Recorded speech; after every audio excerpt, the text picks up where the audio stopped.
Welcome back to Closet Cosplay, the podcast where we create con-worthy cosplays on a closet budget. I'm Michelle. And I'm LJ. And today we have a suggestion from Katie, and it is for Loki, which, of course, I'm sure everyone is familiar with in the Marvel Universe, but it's specifically from a comic series as opposed to the movies. And it's a comic series called Loki, Agent of Asgard. And I had never heard of this, which I'm Neither not. have I. I was gonna say, I was like, maybe Michelle has heard of it, but when we first started talking about it, neither of us had heard of it. But I was really pleasantly surprised. Katie sent us a couple of reference photos from this comic series, which was always extremely helpful. And the costume itself is very, very cool looking. Like I think my favorite, instead of like, so the kind of the premise of this, from what I'm to understand, is this is a newly grown adult Loki, but not like the mature one we necessarily, well, I guess as mature as Loki can get, but mature Loki, and he's just kind of the way the title says, he's an agent of Asgard. He's a one-man secret service that works for the kingdom and doing all sorts of zany adventures. But I think the first one is like some sort of like heist, and his outfit is very, to me, very reminiscent of when I first looked at this outfit. It was very reminiscent of uh the 90s cartoon Gambit from X-Men. That's what I saw, but I loved it. It's green with white, looks really, really good, but it is unique, and I can definitely see that it was, I was a little bit intimidated. I don't know if you were intimidated when you first looked at this, but I was a little intimidated. I was, because it was so different than the image I had in my head at first when I just saw the suggestion come through, and I was like, "Oh, Loki. Okay, I know Loki. That's fine." And then when I opened up the reference photos in the email, I said, "Oh, that's different than I thought it was going to be." Just Hmm. and we're going to post this image up on our Facebook so you guys can see kind of what we're talking about. But I think it just is a different view of Loki than I am used to seeing. So I was like, oh, this will be a fun challenge. Yeah. One of the things that I thought was interesting, when I first opened it up, I was like, "Oh, this looks really, really good." And of course, I immediately was like, "What movie is this from?" Because when I saw it, I was like, "Oh, well, I'm gonna go look." And this is something that you can do with any characters from movies. Is usually the people who made the costumes are pretty in depth about how they made them and what kind of materials that they made, everything like that. So it's always really helpful as a costumer to go and look at the real movie people that made these things. And they'll be like, "Oh yeah, I used this kind of leather and I used this kind of fabric and I did this, et cetera, et cetera." So my first inclination was like, "I'm going to go look this up." No, it does not exist in real life. So that's actually really interesting, because you get to, when I think of Loki, I think of like his very like leathery sort of like gear that he's got on in a lot of the movies. That's what I remember, is he wears a lot of leather. And this has some different textures to it. Instead of it just being leather, it's, he has like this really great looking coat with, which is it's not a leather coat. It's very plainly drawn to be a sort of fabric coat. And instead of, a big leather collar or something, he has this wonderfully textured like white or brown, depending on which reference photo you're looking at. The reference photo she sent us was the white. It's wonderfully textured white fur collar. And I thought that looked so great next to like the burnished gold of his helmet, which is actually even different than the one you would normally see in the shows. It's not these great big horns like that we normally see. They're real short, which I think is great, because the idea is that this is a new adult Loki. It's not like he's been around forever and ever and ever. He's kind of still a young, that kind of like bad boy of Asgard kind of looks. Instead of having these great big horns, he's got these sort of shorter ones that still signify he's an adult, but still kind of kid in his own mischievous sort of way. Yeah, I think this costume definitely kind of just feels younger for Loki instead of, what you're used to. It has this younger feel to it. And like you said, just the textures they use, it's very lively. It's not the straight leather look. And I think the thing I was first drawn to was that chest piece that looks scaled almost. Oh, really? Yeah, I thought, oh, how are we going to find something that looks like that? Because it's a very unique looking piece, right? Because it comes up the side, it comes down the front, and it doesn't seem, I mean, it almost looks like this vest piece with these side pieces on the pant. And yeah, it's meant to look sort of, again, since he is supposed to be sort of like a secret agent, like kind of idea or task force, like it's supposed to be reminiscent, or literally it is supposed to be some sort of armor. And on the costume notes, it does indicate that that green vest is supposed to be scale mail, which we're not going to make you go out and buy a real scale mail vest, because not only would that be extremely expensive, that would be hard to sit around in for very long, to be honest. yes. But I'm surprised that was the first thing that drew your eye, because for me it was that coat. I love that freaking coat. I do love the coat. But you mentioned the coat, so I figured I'd go to the next thing. Yeah, that's fair. Well, and then actually, so looking at this costume and us appreciating it a lot, it was still a little bit intimidating, because there are some very unique pieces in there, and that are not going to be off the shelf kind of stuff. But if you really look at it, there's some very basic pieces that are basically just dolled up in this version. And so touching on the vest, we can talk about that. So one of my first thoughts is, when I looked at that thing, I was like, oh wow, that looks like Aquaman kind of gear. Like that's what I initially thought. I was like, oh, it's that same sort of like almost fishtail sort of pattern. So my thought was, well, I can just go and find a shirt that mimics this sort of shiny mermaidy kind of, and yes, it's not supposed to be fish scale, but for all intents and purposes it looks very similar, and that's what we ended up going with. However, and Michelle can tell you this, I couldn't find a shirt. Could not find a shirt. So yeah, the hard thing is you'd have to find a shirt and you've got the side pieces right. So LJ's wonderful cheat to finding a shirt was to just find a dress, right? You found a dress that was this mermaid print, and her smart idea, and like we all know, LJ is a fan of scissors and I am terrified by cutting fabric. However, the genius plan here is that you would get this mermaid scale green dress, and it's like a tank. So you would just put it over some kind of plain green shirt, which obviously if you're wearing a coat wouldn't even matter if you have the green shirt or not.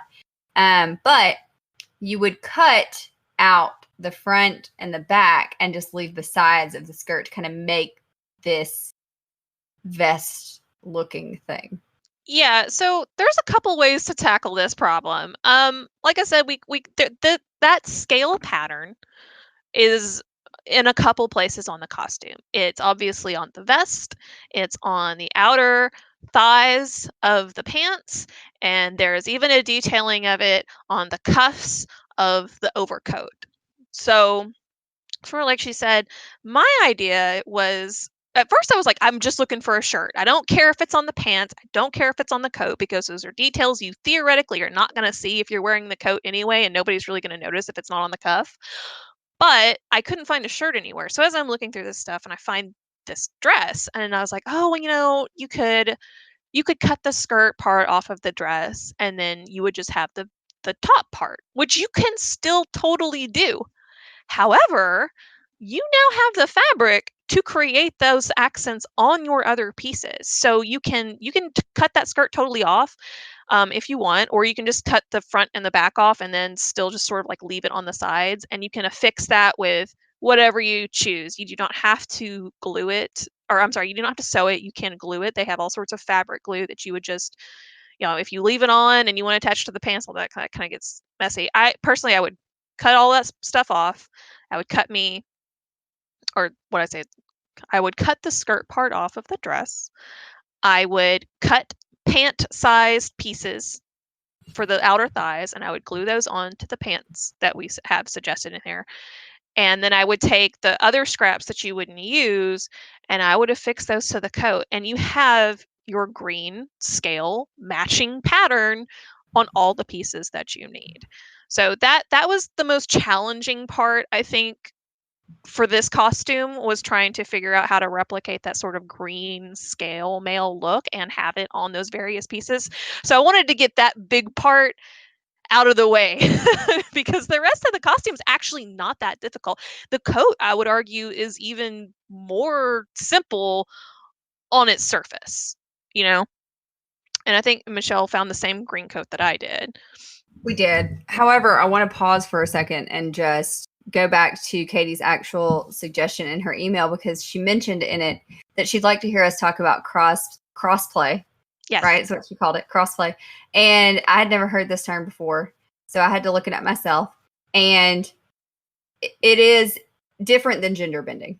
Correct. It is a different concept, correct? So crossplaying is where, me as a female, I would play Loki, but I would play Loki as the male character. I would not play Loki as female. I wouldn't come in with like the corset and like these feminine details. I would just play him as a male, correct? Right. So the idea of crossplay is it's a portmanteau of cross-dressing and cosplay. Pretty obvious when you think about it like that. But when you think about cross-dressing in the traditional term, is if you're a woman, you're trying to, well, there's two schools of thoughts on this. Is you can either try to quote pass, or you try to go the opposite direction and you do it to not pass. So when I think of one of the most famous examples of crossplay that where they're not trying to pass is that older man in Japan that would always go to conventions dressed as like Sailor Moon, who never tried to hide that he was an old man. Like, he had the full-on gray beard, and it was meant to be done for a sort of like comical levity.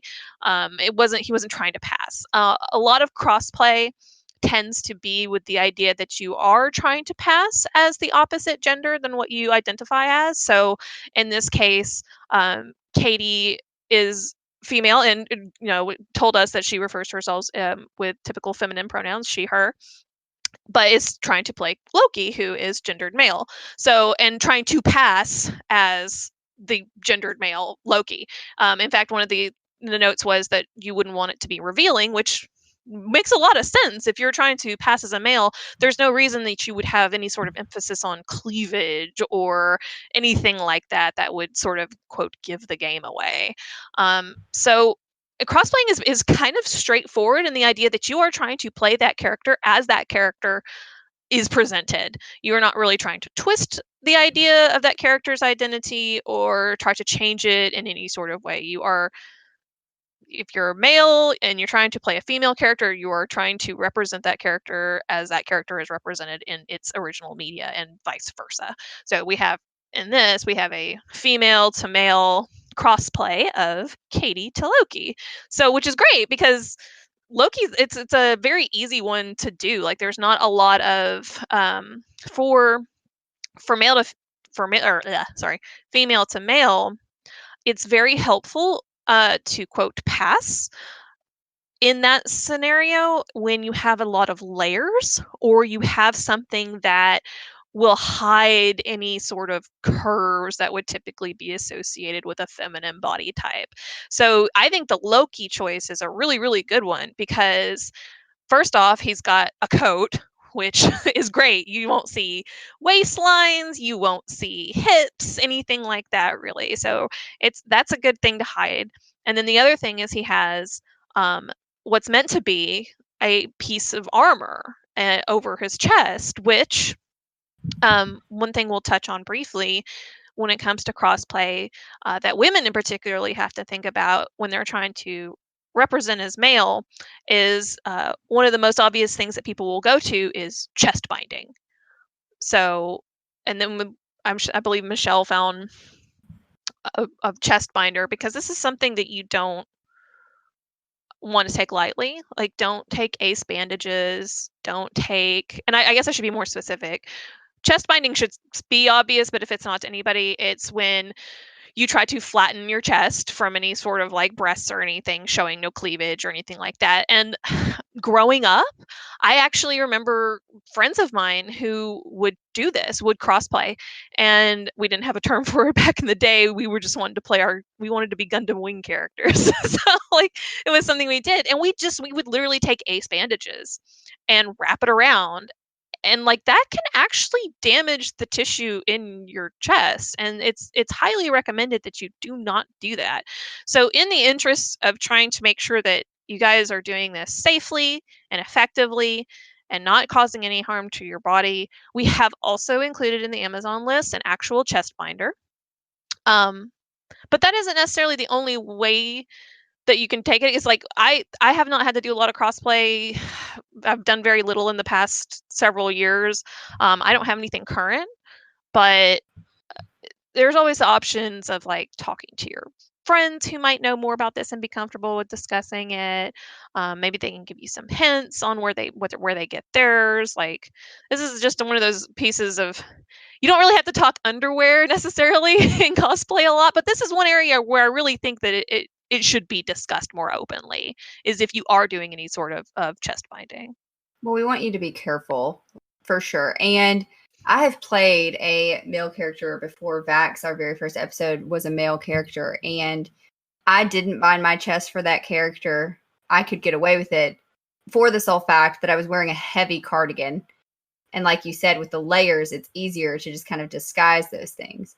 So, you could even look at maybe not buying a chest binder or looking into that kind of thing until you got the coat in, tried it on, and saw like, is this a necessary thing I need to do, or is it okay?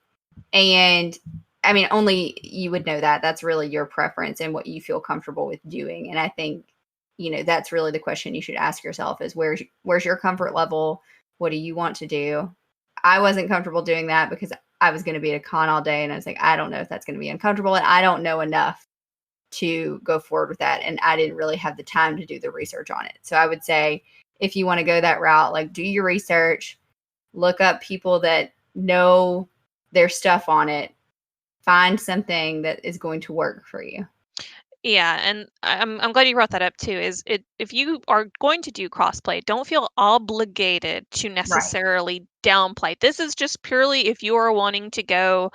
Like I said, there's the two extremes when it comes to crossplay. It's you're trying to pass or you're really trying to not, but you can absolutely fall in between. You can just Yes. wear that. But like if you are going to do that, if you're going to do the chest binding or anything for specifically a female to male crossplay, we did want to touch on that idea. If you want to go that way, please do it safely because you don't want to Right. hurt yourself. So that's our PSA today is Yes. don't hurt yourself. Da, da, da, da, da, Be da. careful. Be But careful. yeah. And to go forward, I think it is just dependent on how you want to cosplay Loki. And like LJ was even saying, if you want to find yourself somewhere in between, like if you want to, have this really nice men's coat and you want to put a corset underneath it, I say 100% go for it. I think you have the freedom to do that kind of stuff. And we included this mermaid dress, but like LJ said, if you just use the fabric, forget the fact that it's a dress and just use the fabric of it. It was more for that concept. It's not so much like, oh, you got to be in a dress. It's just like, here's this fabric that works for this pattern. And that's why we included it. And we also included in our Amazon list a actual corset that's like got these green viney details on it, because it's like some people might want to corset under this really nice coat. And then LJ, talk about the coat that you chose. So the coat that I chose, that's always funny because I feel like we run into this every time where we look at these pieces and we go, "Oh, this piece is going to be really hard," and we look Right. at this other piece and go, "Ooh, this piece is going to be super easy," and it is almost always the exact opposite. Yes. The super The hard specific piece. pieces that are easy.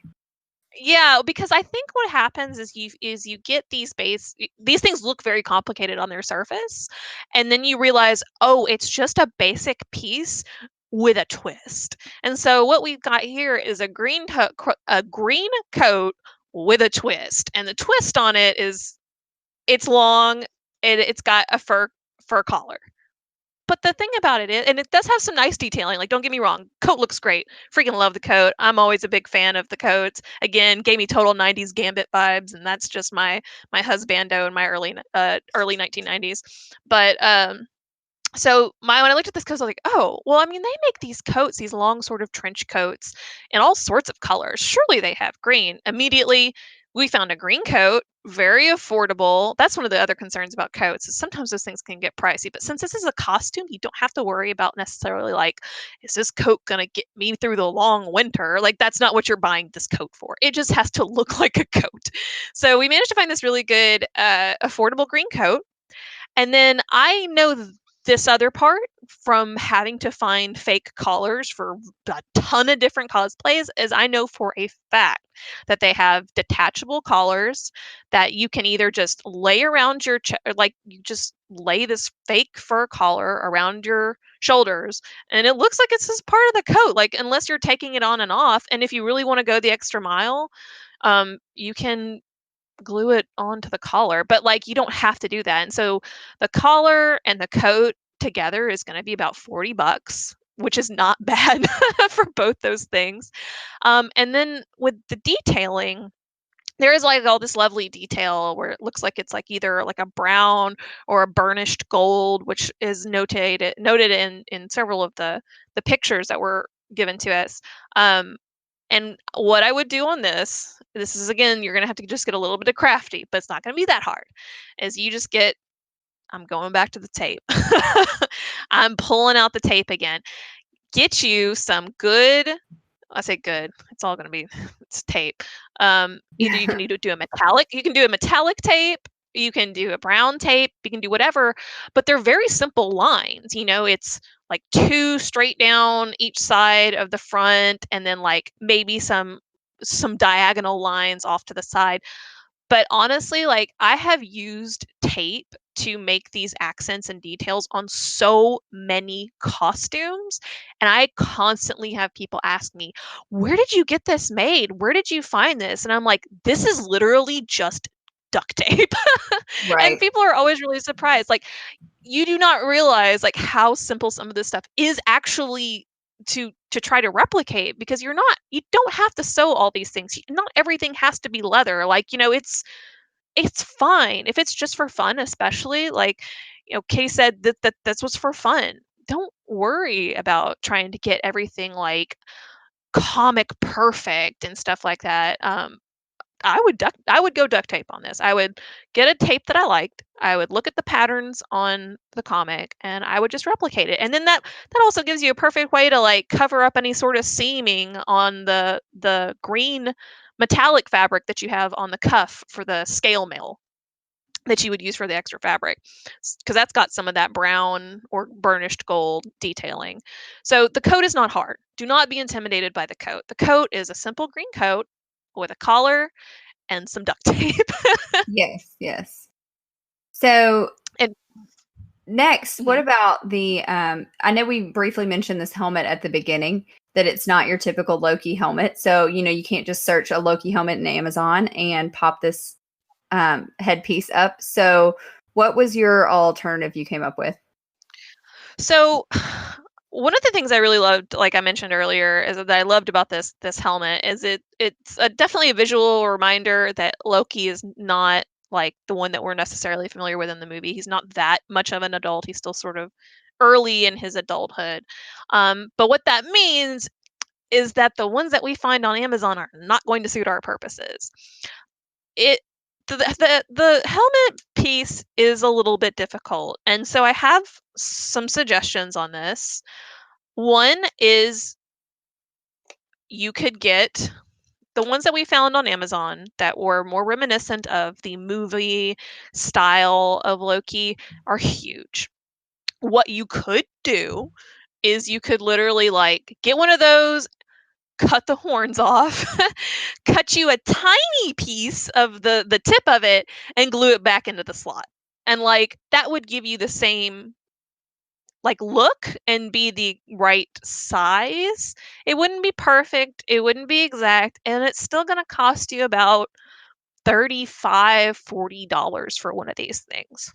Option number 2, on Etsy, which we do go to Etsy for some things because you can sometimes find exactly what you're looking for just a little bit more. And that's exactly what happened in this sense. We went on Etsy and we found that there are people making Loki Agent of Asgard helmets that are exactly what you're looking for. And the one that I specifically have included in the Amazon listing it's like $45. That's 10 more dollars than what you would have to pay for something that is not going to look like it. You're already going to have to do work on it and it's not going to look great. So you might as well spend that extra $10 to get something that's going to be exactly what you're looking for.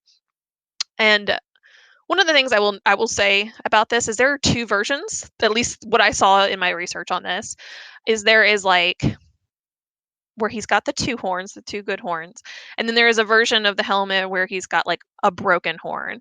And I am personally a big fan of battle-worn cosplays, so I would say like if you want to do a battle-worn version of this, which absolutely does exist in the comics as far as I can tell based on the art, is there's like not like fine Loki, where he's got shoes on and his helmet's not broken. And then there's battle worn Loki, where his coat is tattered and he's not wearing any shoes and he's got a broken horn. And I hope that's not a spoiler of any kind, but it's in like all of the art that I saw.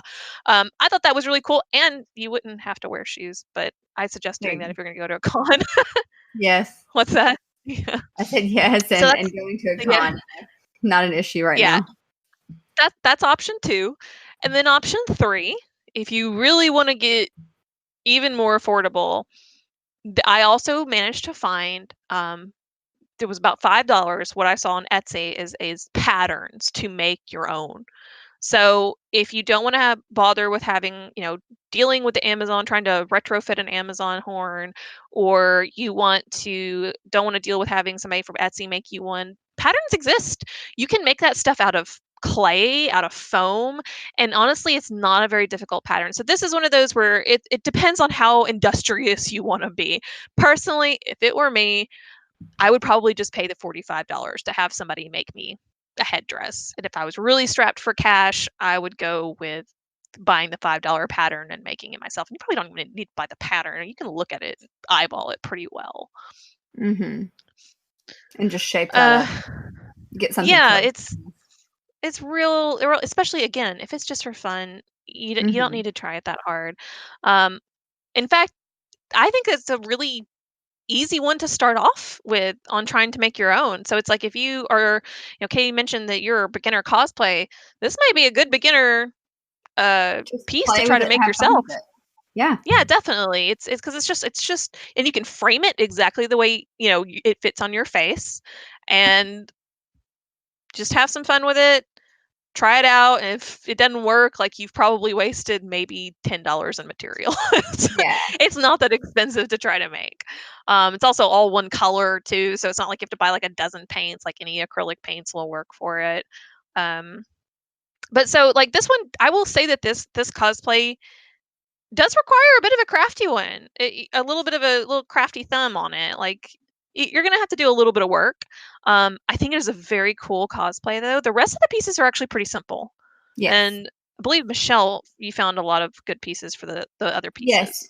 So in the Amazon list, Katie, you will find just a plain black pant, but honestly, I think your local Goodwill, your local anywhere would have a plain black pant that you could find pretty cheaply. I would just get, black denim or black slacks, something comfy, if you're going for comfort. And then as far as the shoes, I could tell, I think you could do a boot, or you could do like one of those little ankle booties.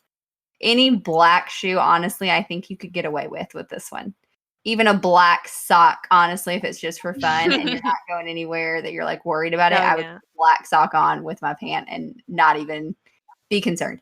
And then the shin guard, leg guard that we've got here, it looks like it's just a plain brown. I think, LJ, you found a gladiator style shin guard that's on our Amazon list that I think would work. I think it even Velcros around. It's pretty simplistic. It's not going to be heavy. It looks like a nice light shin guard you could just put with this. And then the other minor details I added in were black nail polish, because he has black nail polish on his fingernails. So just which I love. I think it's such a fun little thing to add. And then the I have a medieval ring belt, which I think even if you have a normal black belt, that would work just to add the extra detail on. Maybe that you could even just like tie around your waist, and especially if you have the coat, you could, buckle it in the back and just sling it down on one hip to make it kind of look not so straight.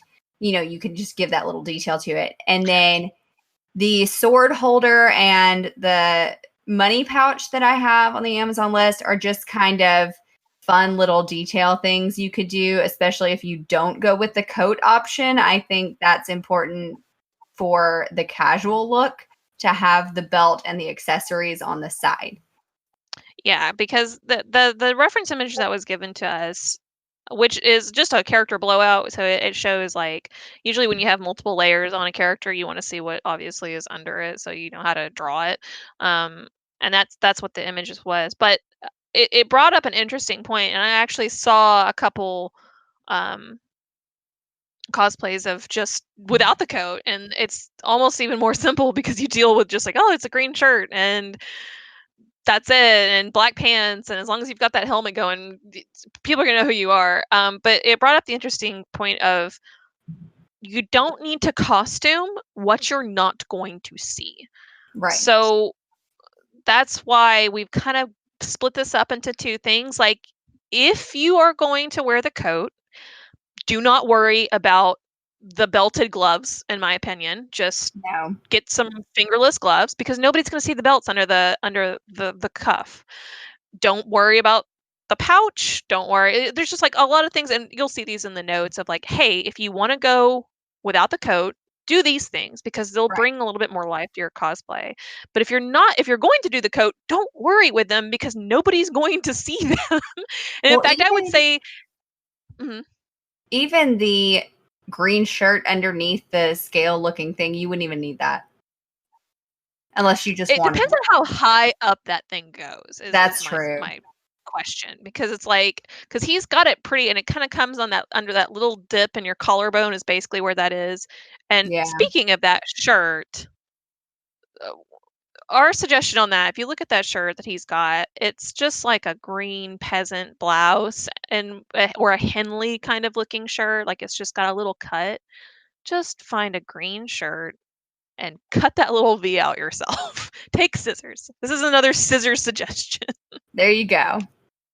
Yeah, I think there's a lot of pieces with this costume that are very basic, and again, they just have a twist on them. That's all they are. And so when you Mhm. start to look at it, and this is something that you'll just come to you'll have you'll be training your eye by doing parts of the I actually think this is part of the thing that closet cosplaying teaches better than trying to from scratch make a cosplay, is that you very quickly start to train yourself to recognize, oh, this is just this with an addition, or this is just a shirt with a cut in it. This is just a coat with a collar. And so you can very easily start to learn, I know what base piece that I need to be looking for. What can I do to add this little twist that it's doing? So it kind of, you'll start to like train yourself to find these basic building blocks of the costume and then how to build it up from there. So I think this is Absolutely. a good one.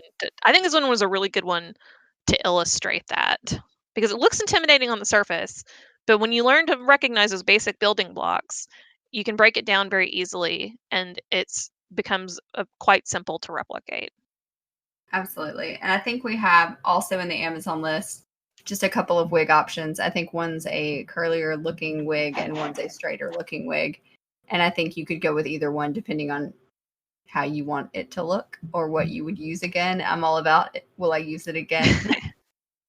Yeah, and it was funny as we were talking about this, and she was showing me a suggestion. One of the suggestions has that like very prominent like widow's peak that is not a lace front wig, and I just personally I have a problem with those. I don't like the way that they look.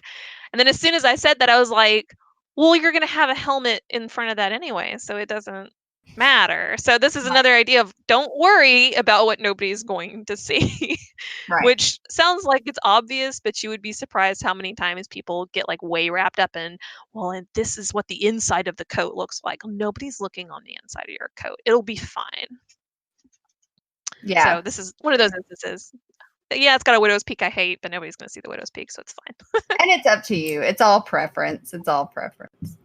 It definitely is. And that's one of the things we always say with this stuff is like, even when it came down to the color of green, like there's a couple different colors of green. And so if it were me, I would try to match the green to the coat because they seem to be the most similar in color. So try to think about what's going to be cohesive in your color scheme. But you may say, actually, I like the way the light green dress looks with this instead as opposed to the dark green. It's all preference, especially if it's for fun. So don't get too wrapped up in the minutia. Yes, just enjoy, have fun with it. I know as a beginner cosplay, a lot of the stuff can be super intimidating, but don't let it intimidate you. Just have fun, try new things, try things that you wouldn't normally try. You know, try the tape thing, try cutting something, and you may end up finding a new talent and say like, oh, I'm pretty good at crafting a helmet out of foam. And that's your new thing. You know, you might find a new hobby and a new enjoyment in it. And that's the fun of cosplay, is just to explore it and try new things. Definitely. And I guess that's it for Loki, right? I think we've covered everything. We'll have the notes on each of those and your two different options. Again, like she said, have fun with it, experiment a little. And if you have any other sort of questions about it, you can always hit us up. If anybody else has any other suggestions, and I was really grateful that Katie included, like, hey, I'd love to hear you guys talk about crossplay. Like, please give us more topics concerning cosplay in general that we can discuss, because you can probably tell I'll talk about it. Absolutely. And hey, we're getting close to October. Halloween's coming up, and if you've got parties to go to, that's awesome. If you don't and you want to take awesome pictures and show off Halloween costumes, send us those suggestions too. We love to have fun with putting stuff together. So if you have an idea for something but you don't really know how to pull it off, send us that. Maybe we can help you out. Maybe just shoot you an email back and forth and get yourself Halloween ready. And as always, cosplay suggestions we love. Easiest way to send us a suggestion is to go to our Facebook page and just click the contact us button. For sure.